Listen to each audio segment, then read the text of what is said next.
അല്ല. നടി മാല പാർവതിയാണ് പ്രതികരിച്ചത്. ഈ റിപ്പോർട്ടിന്റെ അടിസ്ഥാനത്തിൽ ഇനി എന്തൊക്കെ തുടർ നടപടികൾ ഈ സിനിമാ രംഗത്ത് ഉണ്ടാകും എന്നുള്ളതാണ്, സർക്കാർ എന്തൊക്കെ നടപടികൾ സ്വീകരിക്കുമെന്നുള്ളതാണ് നമുക്ക് കാത്തിരുന്ന് കാണേണ്ടത്. അത്തരത്തിലുള്ള നിരവധി ശുപാർശകളും ഹേമ കമ്മിറ്റി സർക്കാരിന് സമർപ്പിച്ചിട്ടുണ്ട് എന്നാണ് മനസ്സിലാക്കാൻ കഴിയുന്നത്. ഫിജി. ശരി, ശരി. സൗകര്യങ്ങൾ പോലും നിഷേധിക്കുന്നു എന്നാണ് പറയുന്നത് ലിബീഷ്. അങ്ങനെ നോക്കുമ്പോൾ എത്രമാത്രം ക്രൂരത ഈ സ്ത്രീകളോട് കാണിക്കുന്നുണ്ട് എന്നുള്ളതാണ് വെളിവാകുന്ന കാര്യം. ഇപ്പോൾ ആരുടെയും പേരെടുത്ത് നമുക്ക് ഇപ്പോൾ പുറത്തു വന്ന ഈ പകർപ്പിൽ നിന്ന് നമ്മൾ പരിശോധിക്കുമ്പോൾ ഇപ്പോൾ ആരുടെയും പേരെടുത്ത് പറയുന്നില്ല എന്നുള്ളത് ഒരു യാഥാർത്ഥ്യമാണ്. പക്ഷേ ആരൊക്കെ ഇതിൽ പങ്കാളികളായിട്ടുണ്ട്, ആരെങ്കിലും ഈ ചലച്ചിത്ര മേഖലയെ വളച്ചൊടിക്കുന്നു, അതിൻ്റെ ഭാവി നശിപ്പിക്കുന്ന വിധത്തിൽ ക്രൂരത കാണിക്കുന്നു എന്നുള്ളതൊക്കെ വെളിവാകേണ്ട, പുറത്തു വരേണ്ട കാര്യങ്ങളാണ്. MS ബനേഷ് നമ്മോടൊപ്പം ചേരുന്നു. ബനേഷ്, ഇപ്പോൾ ഞെട്ടിപ്പിക്കുന്ന വിവരങ്ങൾ പുറത്തു വരുന്നു, പക്ഷേ ആരൊക്കെയാണ് എന്തൊക്കെയാണ് ചെയ്തത് എന്ന് പറയുന്നില്ല. എന്തായാലും വലിയ ക്രൂരത ഈ മേഖലയിൽ അരങ്ങേറുന്നു എന്നാണ്. ഈ ഞെട്ടിപ്പിക്കുന്ന എന്ന വാക്കിനെ നമ്മൾക്ക് ഇരട്ടിയാക്കി പറയേണ്ടി വരും. ഇതിൽ മൊഴി കൊടുത്തവരുടെയും മറ്റ് ഒഴിവാക്കപ്പെട്ട റിപ്പോർട്ടുകളുടെയും വിശദാംശങ്ങൾ കൂടി ഉണ്ടായിരുന്നെങ്കിൽ ഈ ഞെട്ടലിൻ്റെ വ്യാപ്തി എത്ര പതിന്മടങ്ങായിരിക്കുമെന്നുള്ളതാണ് നാം ഏറ്റവും പ്രാധാന്യത്തോടു കൂടി ഓർക്കേണ്ടത്.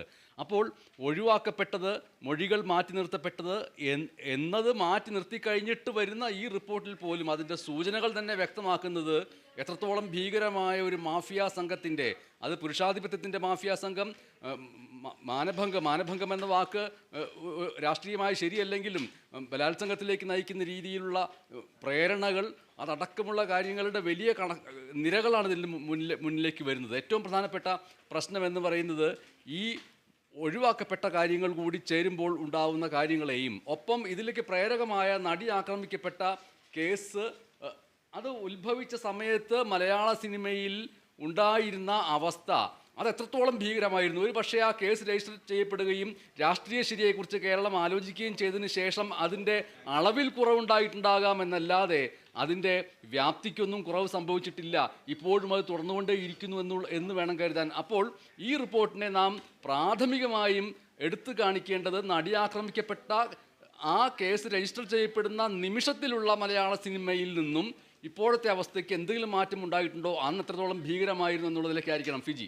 തീർച്ചയായും ബനേഷ്, ഒരു കാര്യം, ഇപ്പോൾ നമ്മൾ മലയാള സിനിമയെക്കുറിച്ച് അല്ലെങ്കിൽ സിനിമാ മേഖലയെക്കുറിച്ച് പൊതുവേ പറഞ്ഞ് കേൾക്കാറുണ്ട്, അവിടെ നടിമാർക്കൊക്കെ പിടിച്ചു നിൽക്കണമെങ്കിൽ വിട്ടുവീഴ്ച ചെയ്യണം എന്നുള്ളത്. ചില നടിമാരൊക്കെ പറയാറുണ്ട്, അല്ലെങ്കിൽ ഞാനും പറഞ്ഞു കേട്ടിട്ടുണ്ട്, വിട്ടുവീഴ്ച ചെയ്യാൻ കഴിയാത്തത് കൊണ്ട് ഞാൻ ഫീൽഡിലേക്ക് വരുന്നില്ല, അതിൽ നിലനിൽക്കാൻ ആഗ്രഹിക്കുന്നില്ല എന്ന് പറയുന്നുണ്ട്. പക്ഷേ ഈ പറച്ചിലുകളൊക്കെ വെറും പറച്ചിലുകളല്ല, ഇതൊക്കെ ശരിയായിരുന്നു എന്ന് ഈ കമ്മിറ്റി റിപ്പോർട്ട് രേഖാമൂലം നമ്മളെ അറിയിക്കുകയാണ്.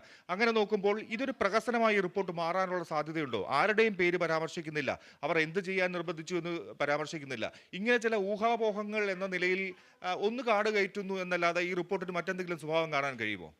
ഇത് ഉണ്ടാക്കാൻ സാധ്യതയുള്ള ഒരു ഗുണപരമായ കാര്യമെന്ന് പറയുന്നത് ഇത്രത്തോളം ഭീകരമാണ് മലയാള സിനിമയിലെ അവസ്ഥ എന്നുള്ള ഒരു മേൽത്തട്ടിലുള്ള ഒരു ഗൗരവമേറിയ ചർച്ചയ്ക്ക് ഇത് ഇടയാക്കുന്നു. ആഴത്തിലേക്ക് പോകേണ്ടതുണ്ട് എന്ന് പറഞ്ഞുകൊണ്ട് WCC അടക്കമാകട്ടെ മറ്റുള്ളവരാവട്ടെ അവരെല്ലാം മുന്നിലേക്ക് വന്നിട്ട് ഈ മൊഴി അടക്കമുള്ള കാര്യങ്ങളിലേക്ക് മാധ്യമങ്ങൾക്ക് പലപ്പോഴും ശ്രദ്ധ വരാനുള്ള ഒരു താല്പര്യം എന്ന് പറയുന്നത് അത് വിറ്റഴിക്കപ്പെടാനും റേറ്റിംഗ് കൂട്ടാനും ഉള്ള ഒന്ന് എന്നുള്ള നിലയ്ക്കായിരിക്കാം ചിലർക്കെങ്കിലും. അതല്ലാത്ത രീതിയിൽ ഇതിനെ കണിശതയോടുകൂടി അന്വേഷണം നടത്താനുള്ള ഒരു അവസ്ഥ ഉണ്ടാക്കിയെടുക്കണം എന്നുള്ളതാണ് ഇതിൽ ഏറ്റവും പ്രധാനപ്പെട്ട കാര്യം. ഒപ്പം കാസ്റ്റിംഗ് കൗച്ച് അടക്കമുള്ളവ മലയാള സിനിമയിൽ പ്രബലമായിട്ടുണ്ട്. വിട്ടുവീഴ്ച ഇല്ലാത്തവർക്ക് വേഷങ്ങൾ കിട്ടുന്നില്ല എന്ന് പറയുമ്പോൾ ഒരു വലിയ അപകടം പ്രതിസ്ഥാനത്ത് വരുന്നത് അപ്പോൾ വേഷം കിട്ടിയവരൊക്കെ ഒരു തരത്തിലുള്ള നിഴലിൽ പെടുന്നുണ്ടോ എന്നുള്ള ഒരു വലിയ അപകടകരമായ കാര്യം കൂടി അത് വലിയ സൂചനയാണ്. ഒരു കഥക് അടഞ്ഞു കിടക്കുന്നു എന്ന് പറഞ്ഞാൽ മറ്റൊരു കഥക് തുറന്നു കിടക്കുന്നു എന്നാണ് അർത്ഥം. അത് തീർച്ചയായിട്ടും അത് ഈ പറഞ്ഞ വിട്ടുവീഴ്ചയില്ലാതെ മലയാള സിനിമയിൽ സ്ത്രീകൾക്ക് നിലനിൽപ്പില്ല, അസ്തിത്വമില്ല എന്ന് പറയുമ്പോൾ മലയാള സിനിമയിൽ അസ്തിത്വവും സാധ്യതകളും നേടിയ സ്ത്രീകൾ കൂടി അതിൽ പ്രതിപട്ടികയിൽ വരുന്നു. അതുകൊണ്ട് അവർക്ക് തിരിച്ച് ചോദ്യങ്ങൾ ചോദിക്കാൻ കഴിയും. ഇങ്ങനെ ഒന്നിച്ച് ഈ ഒഴിവാക്കപ്പെട്ട മൊഴികളുടെയും മറ്റും പേജുകൾ മാറ്റിവെച്ചിട്ട് പറയുന്ന ഈ ഊഹാപോഹങ്ങൾ ഞങ്ങളെ കൂടി പ്രതിസ്ഥാനത്ത് നിർത്തുന്നു, ഞങ്ങൾ രാഷ്ട്രീയമായ ശരിയിൽ മലയാള സിനിമയിൽ നിൽക്കുകയും അർഹമായ ശേഷി കൊണ്ടും പ്രതിഭ കൊണ്ടും മലയാള സിനിമയിൽ അസ്തിത്വം തെളിയിക്കുകയും ചെയ്ത ഞങ്ങളെ കൂടി പ്രതിസ്ഥാനത്ത് നിർത്തുന്നതല്ലേ ഈ റിപ്പോർട്ട് എന്നുള്ള ചോദ്യം അവർക്ക് ചോദിക്കാം. ഒരു ചോദ്യം കൂടെ ഉയരും, അല്ലെങ്കിൽ ഒഴിവാക്കപ്പെട്ടവർ പറയുകയാണ് ഞങ്ങൾ ഇതിന് തയ്യാറല്ലാത്തതുകൊണ്ട് ഞങ്ങൾ മാറി നിൽക്കേണ്ടി വന്നു എന്ന്. അങ്ങനെയുള്ളവരുടെ വലിയ നിരയും അതിനകത്തുണ്ട്. ഒന്ന്, ഇതിലേക്ക് വരികയും ഈ കാസ്റ്റിംഗ് കൗച്ച് അടക്കമുള്ള കാര്യങ്ങൾ ഇതിലുണ്ട് എന്ന് മനസ്സിലാക്കിയിട്ട് പിരിഞ്ഞു പോകേണ്ടി വന്ന് മൗനം പാലിച്ചിരിക്കുന്നവർ. മറ്റൊന്ന്, എനിക്ക് അത് സാധ്യമല്ല, അങ്ങനെയുള്ള വേഷം എനിക്ക് വേണ്ട എന്ന് പറഞ്ഞ് പിരിഞ്ഞു പോയിട്ടുള്ളവർ. മൂന്നാമത്തേതാണ് അപകടകരമായ കാര്യം. അതിനെക്കുറിച്ച് ഞാനിവിടെ നിന്ന് സംസാരിക്കുന്നത് പോലും ഒരു പക്ഷേ അവരെ അവഹേളിക്കുന്നതിന് തുല്യമായി തീരുമോ എന്നുള്ള ഭയവുമുണ്ട്.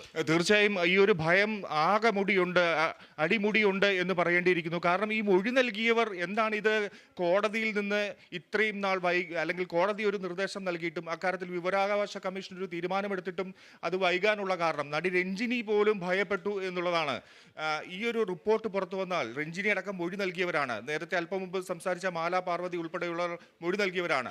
രഞ്ജിനി ഈ ഭയപ്പെട്ട ഒരു കാര്യം എന്ന് പറഞ്ഞാൽ താൻ പറഞ്ഞ കാര്യങ്ങൾ അത് ഏത് രീതിയിലായിരിക്കും ഈ ഒരു കമ്മിറ്റി റിപ്പോർട്ട് കൂടി പുറത്തു വരിക എന്നുള്ളതാണ്. അത് തനിക്ക് അപകടമുണ്ടാക്കുമോ, ഒരുപക്ഷെ ഒരു സാഹചര്യത്തിൽ ഒരവസ്ഥയിൽ താൻ കമ്മിറ്റിയോട് പറഞ്ഞു പോയ കാര്യങ്ങളായിരിക്കാം, അത് അച്ചടിച്ച് രേഖാമൂലം വരുമ്പോൾ അതെങ്ങനെയായിരിക്കും, അതിൽ രഞ്ജിനി ഭയക്കുകയാണ് ഒരു ഘട്ടത്തിൽ രഞ്ജിനി പോലും ചെയ്തത്. രഞ്ജിനിയുടെ ഭയം എന്ന് പറയുന്നത് വളരെ പ്രധാനപ്പെട്ട ഒന്നാണ്. ആ ഭയത്തിൻ്റെ അടിസ്ഥാനം എന്ന് പറയുന്നത് രഞ്ജിനി എന്നുള്ള വാക്ക്, രഞ്ജിനിയുടെ മൊഴി എന്നൊക്കെ പറയുമ്പോൾ സ്വാഭാവികമായിട്ടും രഞ്ജിനി ഇതുവരെയും മലയാള സിനിമയിൽ അഭിനയിച്ച സിനിമകൾ, ആ സിനിമകളുടെ പേരുകൾ, ആ സിനിമയുടെ സംവിധായകർ, ആ സിനിമയിലെ അഭിനേതാക്കൾ, ആ സിനിമയിലെ സാങ്കേതിക വിദഗ്ധർ, അന്നത്തെ സിനിമയിലെ പുരുഷാധിപത്യ ക്രമം, ഇതൊക്കെ വെച്ചുകൊണ്ട് നമ്മൾക്ക് ആലോചിക്കേണ്ടി വരുന്ന ഒരു അവസ്ഥ വരുന്നു എന്നുള്ളതാണ് അതിൻ്റെ ഏറ്റവും വലിയ പ്രശ്നം. ഒരു റൂട്ട് മാപ്പ് എടുക്കേണ്ടി വരുമോ? റൂട്ട് മാപ്പ് അതിൽ ഏറ്റവും പ്രധാനപ്പെട്ട ഒന്നായിട്ട് വരുന്നു. ഇതാണ് ആരൊക്കെ മൊഴി കൊടുത്തു എന്ന് പറയുമ്പോൾ മൊഴി കൊടുത്തവർ മലയാള സിനിമയ്ക്ക് വേണ്ടി എന്തൊക്കെ ചെയ്തു, അവർ ഏതൊക്കെ സിനിമകൾ അഭിനയിച്ചു, അതിൽ സംവിധായകരാരൊക്കെ, അതിലേക്ക് അവർ എത്തിപ്പെട്ടതെങ്ങനെ, അന്നത്തെ ഒരു പുരുഷാധിപത്യ ക്രമം എങ്ങനെ, ഇതൊക്കെ ചർച്ച ചെയ്യപ്പെടേണ്ടി വരുമെന്നുള്ളതാണ് ഏറ്റവും പ്രധാനപ്പെട്ട കാര്യം. തീർച്ചയായും നമ്മൾ രഞ്ജിനിയെ കുറ്റപ്പെടുത്തുന്നല്ല. രഞ്ജിനി ഒരു പ്രതിനിധി എന്ന നിലയിൽ ഇത്തരത്തിൽ ഒരുപക്ഷെ രഞ്ജിനിക്ക് കമ്മിറ്റിയോട് പല കാര്യങ്ങളും പറയാൻ ഉണ്ടായിരുന്നു കാണും. അതുകൊണ്ട് തന്നെ രഞ്ജിനി അല്ലെങ്കിൽ കമ്മിറ്റി ആവശ്യപ്പെട്ടുണ്ടാകും. ഇത്തരത്തിൽ നിർദ്ദേശങ്ങൾ ഉൾപ്പെടെ നൽകിയാണ് രഞ്ജിനി ഇതിന് മൊഴി നൽകിയത്. രഞ്ജിനി കുറ്റപ്പെടുത്തുകയല്ല. രഞ്ജിനി ഒരു കൂട്ടം ആൾക്കാരുടെ മൊഴി നൽകിയത് ഞാൻ മനസ്സിലാക്കുന്ന 62 പേരാണ്. ഈ 62 പേരുടെയും ഒരു ഭയം ഉണ്ടായിരുന്നു. അവരുടെ ഒരു പ്രതിനിധി എന്ന നിലയിലാണ് രഞ്ജിനി കോടതിയിലേക്ക് നീങ്ങിയതും. അങ്ങനെ നോക്കുമ്പോൾ ശ്രീ ബെന്നേഷ് സൂചിപ്പിച്ചതുപോലെ, MS സൂചിപ്പിച്ചതുപോലെ, ഈ സിനിമയിൽ സ്ഥാനം പിടിച്ചവരെല്ലാം ഇങ്ങനെ ചെയ്തിട്ടാണോ ഈ സിനിമയിലേക്ക് എത്തിയത് എന്നുള്ള ചോദ്യവും ഉയർന്നു വരുന്നുണ്ട്.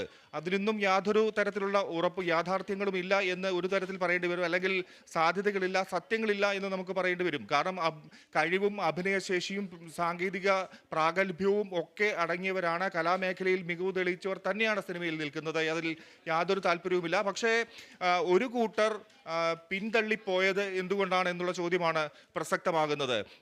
അതിൽ തന്നെയാണ് ഇപ്പോൾ വരുന്ന കമ്മിറ്റി റിപ്പോർട്ട് നമ്മൾ എടുത്തു കാട്ടേണ്ടത്.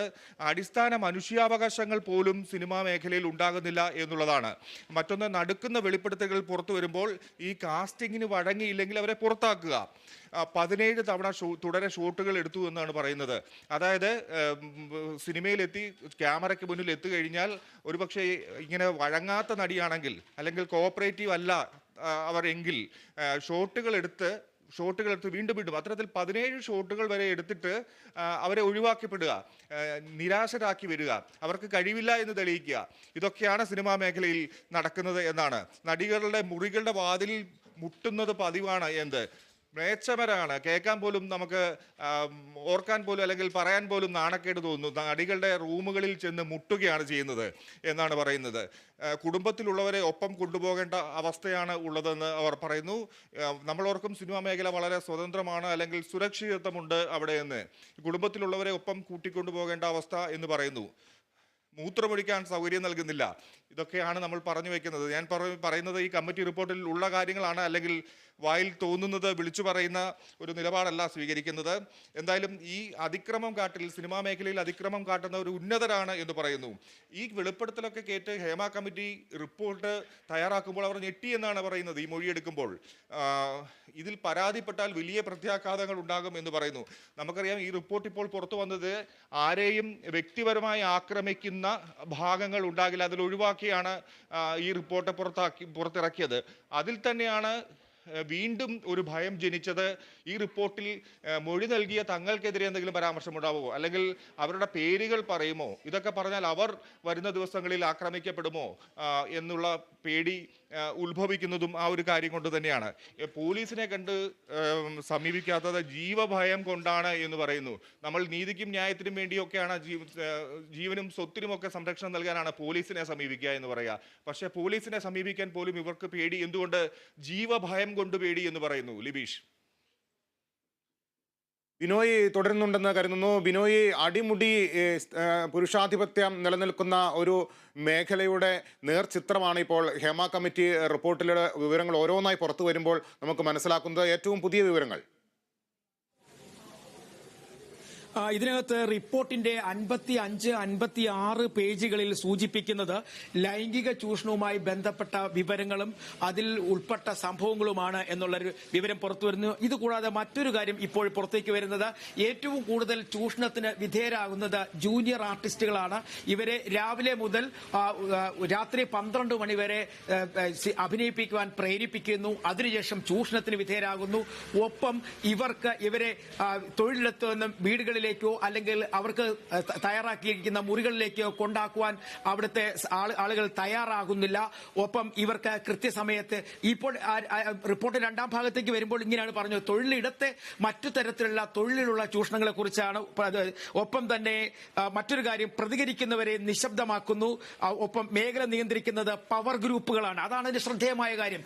ഇപ്പോൾ ഏതെങ്കിലും ഒരു സ്ത്രീ ഈ സിനിമാ മേഖലയിൽ നടക്കുന്ന ചൂഷണത്തിനെതിരെ എപ്പോഴെങ്കിലും ഒന്ന് പ്രതികരിച്ചാൽ അവരെ കൃത്യമായി നിശബ്ദരാക്കുന്നു. അതിന്റെ അർത്ഥം അവരെ സിനിമാ ഫീൽഡിൽ നിന്ന് പുറത്താക്കുന്നു. ഒപ്പം ഈ സിനിമാ മേഖലയെ നിയന്ത്രിക്കുന്നത് ചില പവർ ഗ്രൂപ്പുകളാണ്, ചില ശക്തി കേന്ദ്രങ്ങളാണ് എന്നുകൂടി പറഞ്ഞു വെക്കുന്നു. എന്തായാലും ഈ റിപ്പോർട്ടിൽ വ്യക്തമായ ചില സൂചനകൾ നൽകി പോകുന്നത്, ലൈംഗിക ചൂഷണങ്ങളുമായി ബന്ധപ്പെട്ട കൂടുതൽ വിവരങ്ങളുണ്ട്. അത് റിപ്പോർട്ടിന്റെ 55, 56 പേജുകളിലാണ്. ഈ പേജുകളും ഇതുമായി ബന്ധപ്പെട്ട വിശദാംശങ്ങളും ഒക്കെ കേട്ടപ്പോൾ വലിയ ഞെട്ടലുണ്ടാക്കിയെന്നാണ് റിപ്പോർട്ട് തയ്യാറാക്കിയ ജസ്റ്റിസ് ഹേമ പോലും തന്നെ പറഞ്ഞിരിക്കുന്നത്. എന്തായാലും മലയാള സിനിമയിലെ നടന്നുവരുന്ന സംഭവ വികാസങ്ങൾ അല്ലെങ്കിൽ ചൂഷണങ്ങൾ, അതിനെക്കുറിച്ചുള്ള ഒരു വ്യക്തമായ ഒരു നേർചിത്രം തന്നെയാണ് ഈ റിപ്പോർട്ടിൽ ഉള്ളത് എന്ന് വ്യക്തമാകുന്നു. ഒപ്പം പണ്ടെങ്ങും കേട്ടുകഴിവില്ലാത്ത തരത്തിലുള്ള ഒരു തൊഴിൽ ചൂഷണം ഇവിടെ നടന്നുകൊണ്ടിരിക്കുന്നു.